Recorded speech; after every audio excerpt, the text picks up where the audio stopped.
بس النهارده الماتش فيه مكاسب كبيره، صلى على النبي الاول صلى الله عليه وسلم. النهارده طبعا احمد حمدي رجع، بدا يرجع لمستواه، عمل ماتش كبير. احمد حمدي هيفرق كتير قوي قوي مع الزمالك لو رجع الفورمه بتاعته. طبعا النهارده احمد شريف برضك مكسب من مكاسب المباراه. ارون اوشينج النهارده الحمد لله شفناه ونزل من مكاسب المباراه.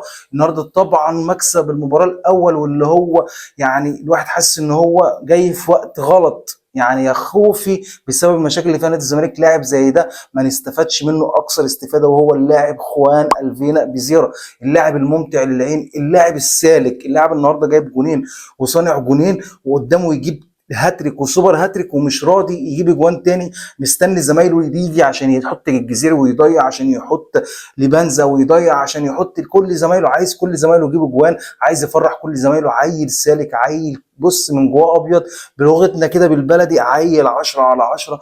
يا رب الزمالك بقى لما يخش في المعمعه يستمر على كده. وادي يا عم يانيك فيرير، لما بتجيب جون وبتفضل بتهاجم بتجيب الثاني والثالث والرابع والخامس. خليك على كده، انت بتدرب نادي كبير، نادي مش صغير. يا رب الزمالك بقى لما يخش في المعمعه وفي الكونفدراليه في دور المجموعات وفي الدوري يستمر على مستواه، مع رجوع عبد الله السعيد، مع رجوع بنتايج، مع دخول محمد اسماعيل تاني. فان شاء الله باذن الله خير، نتوسم خير، ويا رب مشاكل الزمالك تتحل.